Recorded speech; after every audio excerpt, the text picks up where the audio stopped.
Now, for the guests. Now, I would just like to make it a little relatable to some of our audiences, because you mentioned about big data. Yes. Now, for some of our viewers, what is big data? Because of course there are technical definitions, but for some of our viewers, you may want to tell us more in your perspective, in a layman's terms, what is big data and how will that impact to, like, say, a hotel owner or a resort owner? Okay, so to put big data simply, it's being able to use the available data or the consumer information that you have on hand.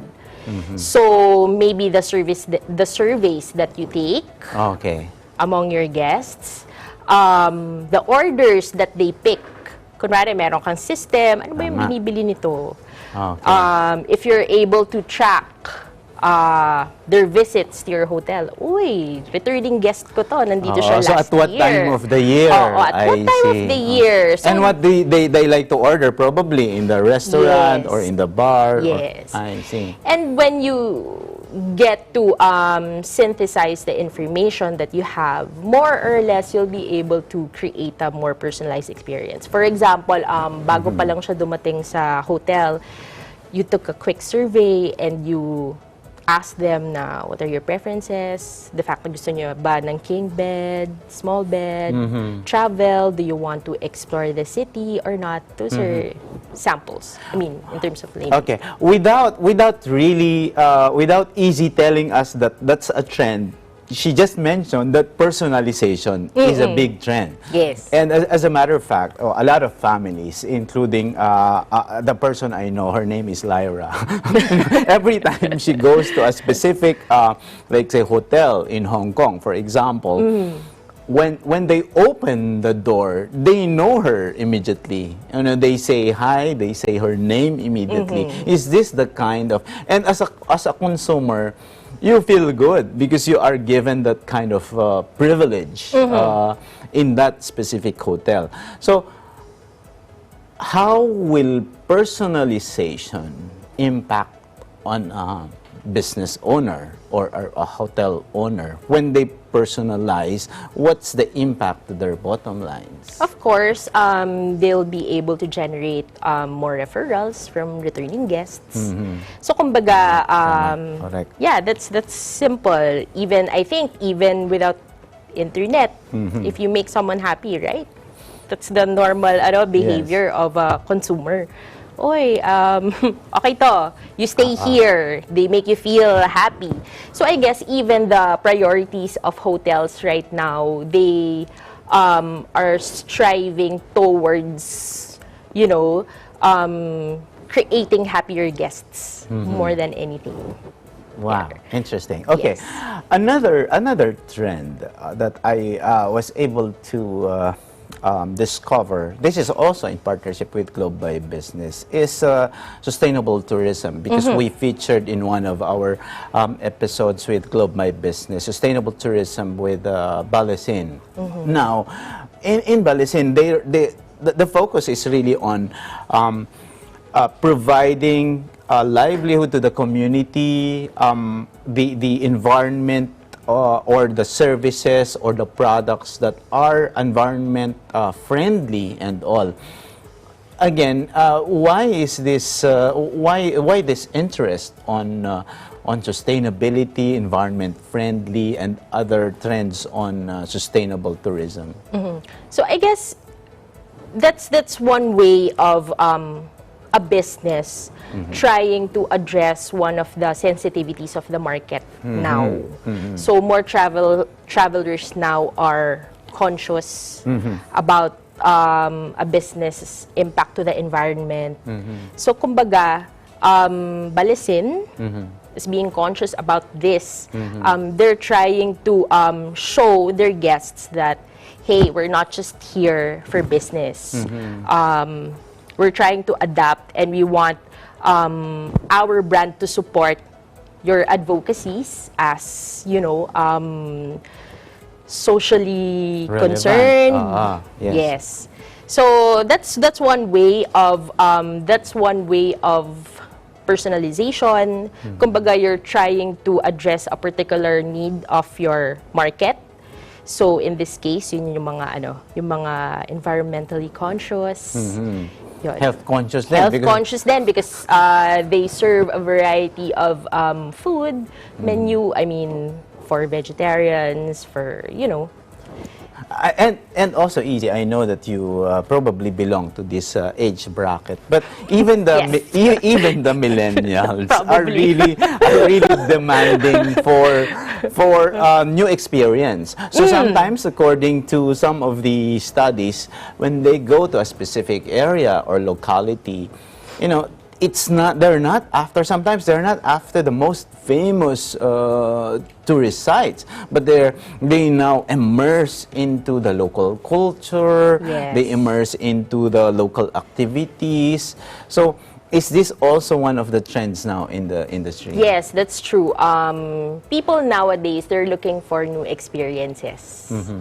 And we want to be more relevant. Even yung mga events natin, local events natin right now, diba? Parang maraming pumupunta sa Visayas kapag January or first quarter of the year for sinulog, yung mga ganon. They experience because they the want various to festivities. be part of it. Yes, they want to take part with the community. So those are the things right now that accommodations industries are focusing on, not just the comfort, not just the amenities, but being able to bring new experiences to guests. Okay. Now, I'd like to ask, of course, this is your line. You've been in product management for ICT.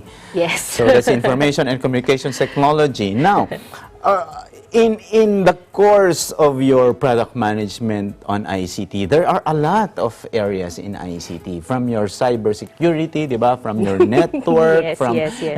in the hotel industry or for small businesses, in your market, what are the top priorities of ICT products or ICT concerns that you deal with your market? Okay, so given the trends now, the consumer behavior now, of course, our primary objective is to support our businesses by giving them stable Wi-Fi connection that they can extend to their guests. Okay. And recently, we just launched a business solution catering to the accommodations industry, wherein we put together a hotel management system coupled with the brand of account servicing of Globe. Para, the hotel management system can simplify the workloads of the hotels, especially the small and medium business ones. And for them to be able to adapt to the technology, use of the system easily, more comfortably, and so that they can create their guests more happy. Okay. Yun. That's very interesting. Miss Easy will be talking about this hotel management system when open for business returns. Stay with us.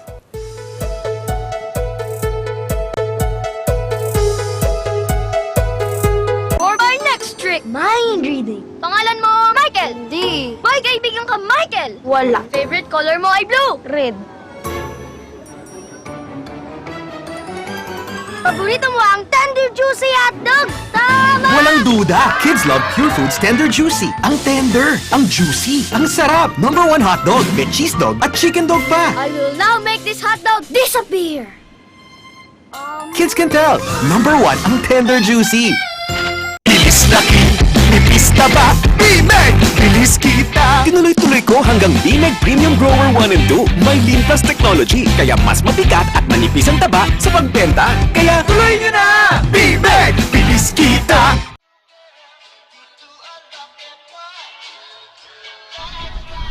Hey guys, I'm here today in my home state, Jersey City, New Jersey.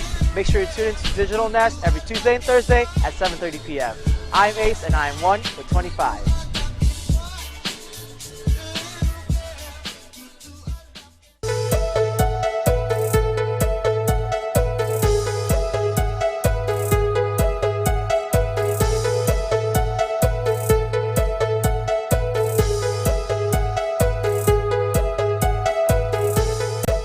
We are back and we are open for business, and still with me is the ICT Product Manager, Easy Domingo of Globe My Business. Easy, before I ask the other questions, I'd like to greet some of our viewers. Jerry Fortuna watching from Bangladesh. Vener de Hokos Supan watching from Italy. And Miss Eliza Malakahil says, go easy. Okay, let's go easy. You introduced this system, the hotel management system, as a way for the small and medium enterprises, small business owners, to have, for them to make their hotel properties function better. And of course, this will, as you mentioned earlier, this is probably where they can call a lot of information and insights from the big data out of that, or a lot of information and other tactics or activities that they can probably adapt if they have the system. What is this hotel property system? Okay. Or hotel management system? Actually, our solution, we call it the Globe My Business Hotel Management System. Okay. We put it together with our partners. So the software is actually an award-winning hospitality management suite. So the company is based in San Diego, California, and their software is really good. One of the leading softwares that hotels use, especially the small and medium business ones, the 1 to 4 star hotels. And given that software, kasi we understand that the mindset of SME owners, self-service kasi tong software na to eh. So we coupled this powerful engine with services like on-site training, hand-holding in terms of implementation, and live after-sales support. So basically, it's a full suite that will enable them to use not just a powerful engine, but of course, to adapt easily dun sa paggamit ng system. But before you introduce this system in the market, for other business owners, what were they using? How hard is it to get it, or how easy is it to get it? You see, in the Philippines kasi, majority of the business owners, not just in the accommodations industry, are still very traditional. So, if you're really a small property, and you can, I guess, track your bookings, lahat ng mga nagbo-book sa hotel mo, ganyan, and your sales in general, through pen and paper method. Oh, manual yan. Or email, Excel, ganyan. So, what our solution actually brings to the market right now is yung tipong, kahit natutulog sila, they don't have to worry about the tendency of overbookings. Okay. Kasi when guests try to book your property, so there's calls, and majority of them now try to book online. Exactly. There's a lot of... and there are different channels, like Yes. mybooking.com, Expedia. So, depending on the type of traveler that they are.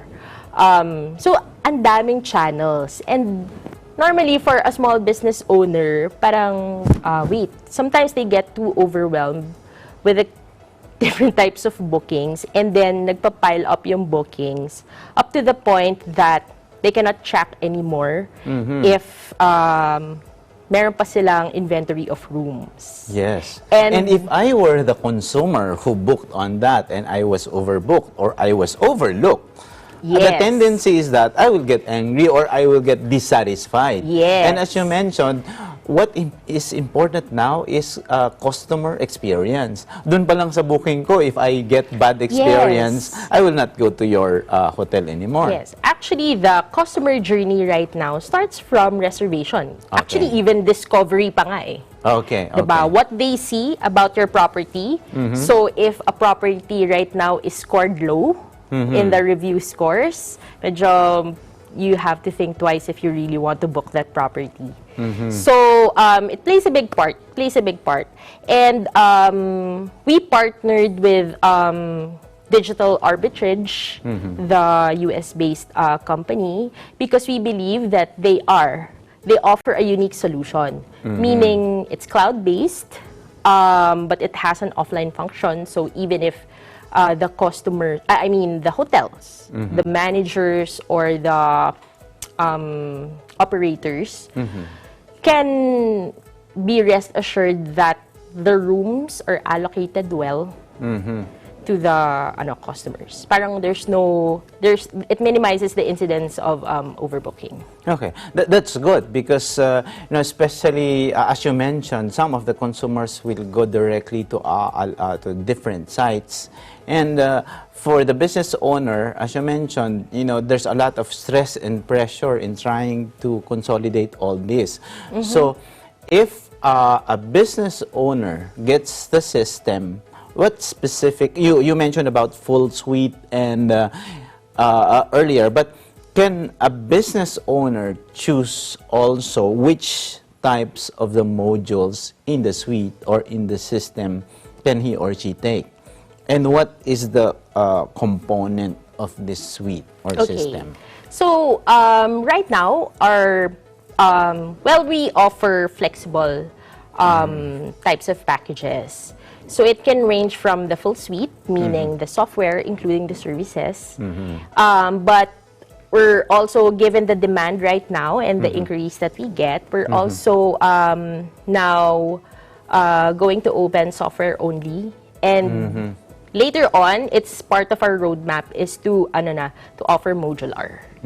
Because actually, when we put this together, self-service kasi right now is the trend of all software solutions that So when we you have. say self-service, And you just go to the website, you read up on the solution, and then you sign up. it's But as there's easy no as that. assurance na, well, if you are very advanced in terms of technical know-how, you're probably a millennial, Okay. like us. Hindi millennial talaga ako.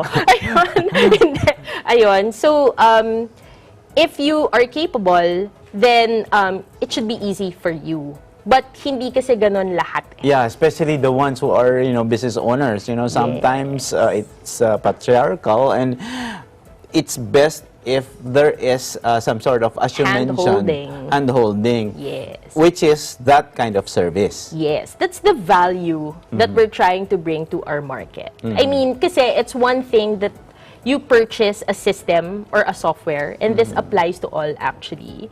But it's another thing to make it work, especially if you have staff who are challenged in terms of using new systems, migrating to new systems.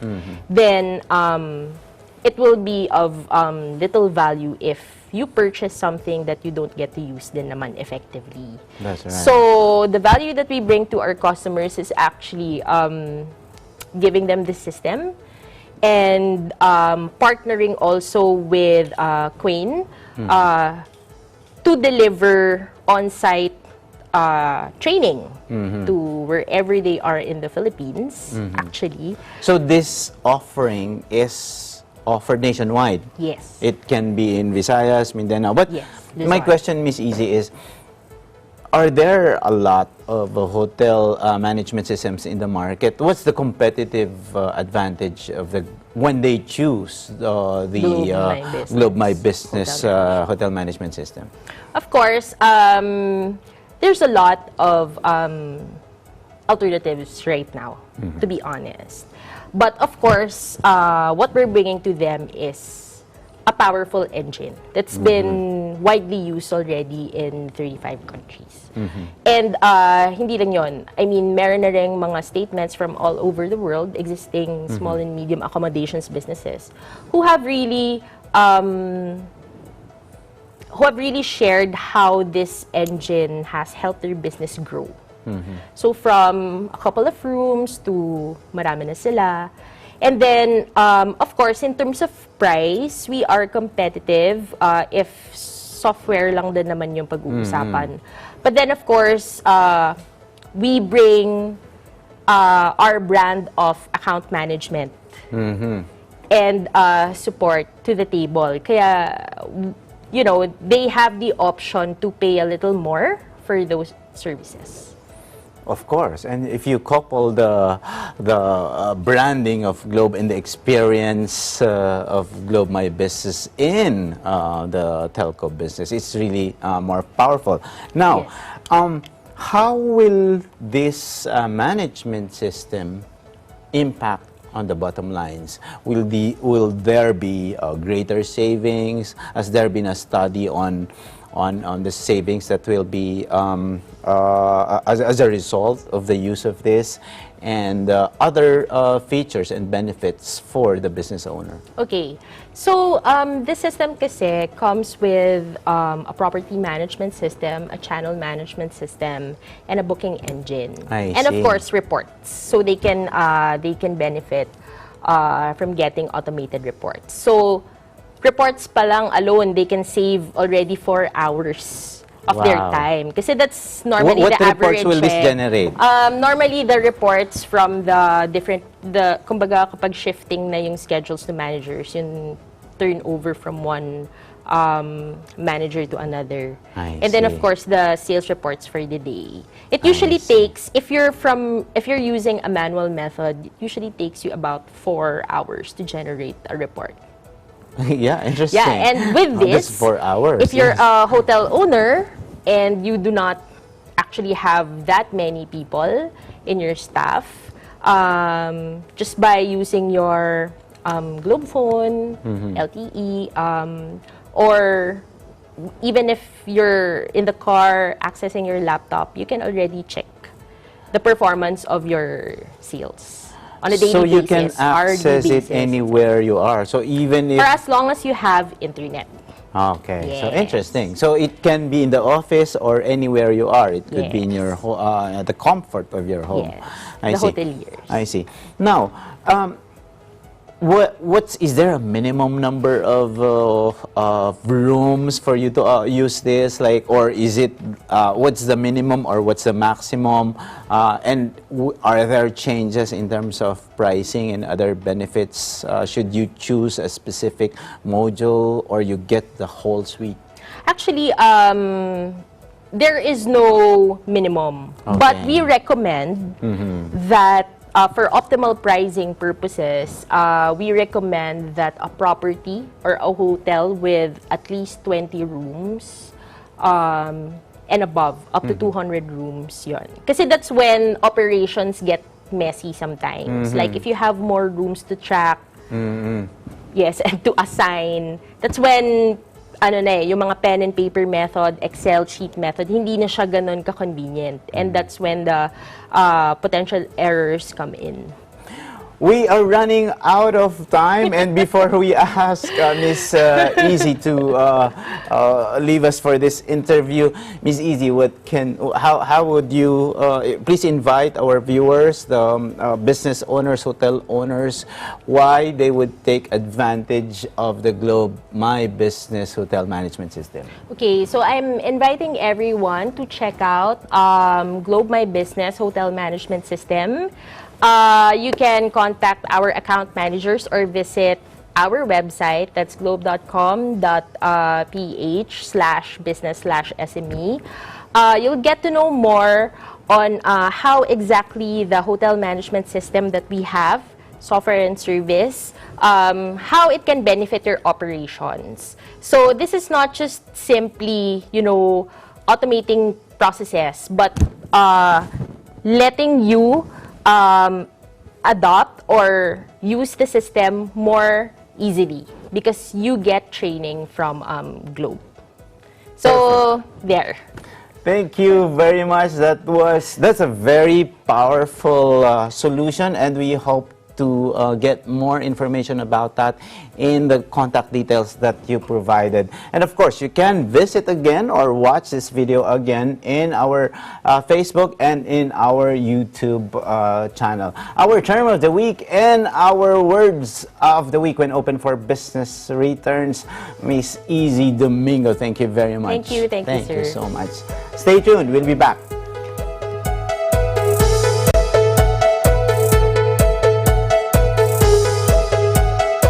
Ang pressure sa akin, laging nadadagdagan.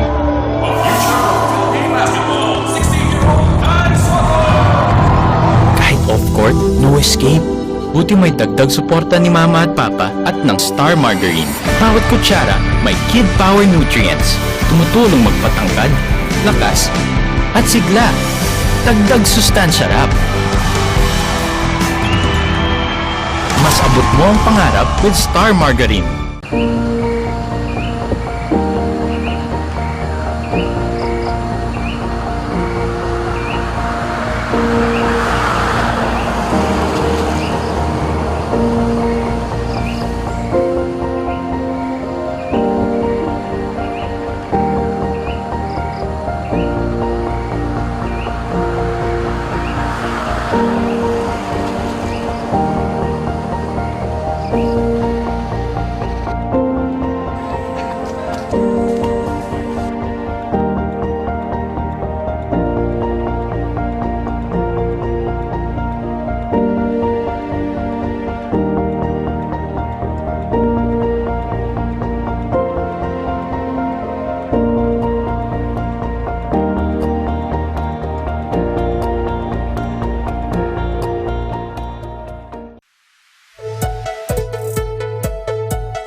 In our term of the week, you take a refresher of business terms to make you updated, more informed, and ready to make smarter business decisions.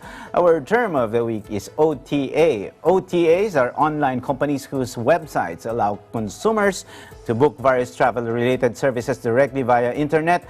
They are third-party agents reselling trips, hotels, cars, flights, vacation packages, and others provided or organized by others. Travel shopping via online agencies has become very popular nowadays, especially in the last-minute segment, and also because of the frequent usage of the smartphones.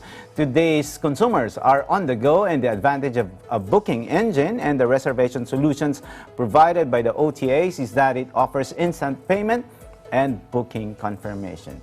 And our word of the week is from Justin Vaught. He said, "Hospitality is making your guests feel like they're at home, even if you wish they were." Thank you very much for watching Open for Business. Join us again in the next episodes of Open for Business for more insights from CEOs, thought leaders, and industry experts promoting business development in the Philippines. See you again next Saturday and Sunday for another episode of Open for Business, where we discuss business information, deliver the latest business news to keep you informed and open for business and be ahead of the curve from vision to action. You're on Facebook Live on Eagle News, and you can watch us again in the video section of the Eagle News Facebook page and on eaglenewslive.com. Subscribe to our YouTube channel at Eagle News. Catch me also on Net25's Eagle News International as I join Alma Angeles in reporting more business news here and around the world. For Open for Business, this is Cesar Vallejos. Thank you, Marky of Globe My Business, for joining us at the set. Have a great day.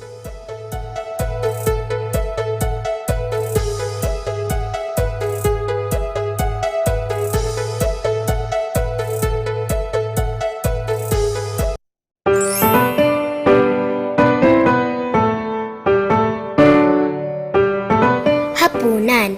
Yan ang pinakapaborito kong parte ng araw. Pagkagaling sa school, binibilisan kong magbihis ng pambahay para maabutan ko agad si nanay sa kusina. Gustong gusto ko kasi siyang pinapanood habang naghahanda ng hapunan. Pinipiling mabuti ni nanay ang mga sangkap. Maingat niyang inihahanda ang mga ito. Hugas dito, tadtad doon, Tinitiyak niyang kumpleto at handa na ang mga sangkap bago niya simulan ang pagluluto.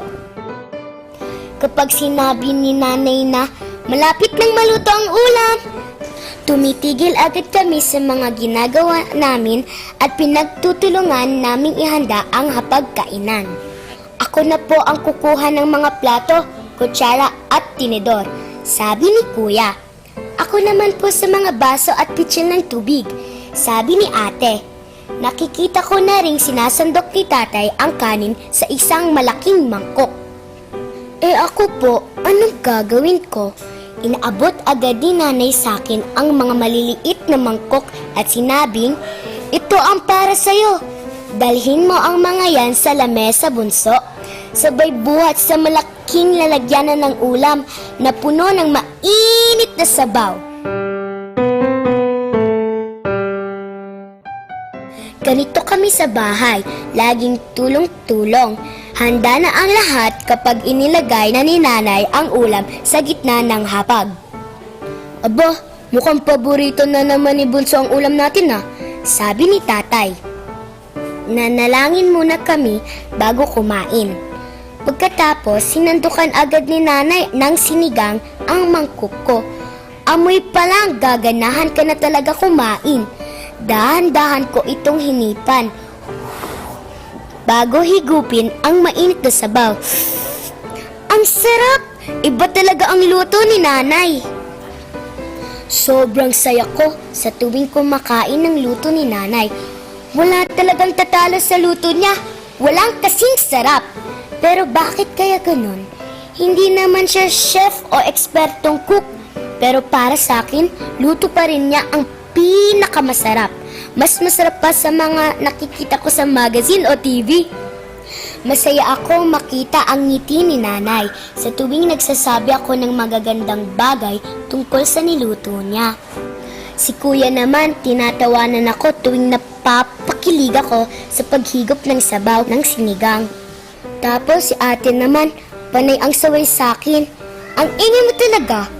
Huwag kang maingay kapag kumakain. Bigla silang titingnan ni Nanay at Tatay para bang nagsasabing, hayaan niyo na nga si Bunso. Minsan, habang pinapanood ko si Nanay, tinanong ko siya, Nanay, bakit po ang sarap ng luto niyo? Hindi siya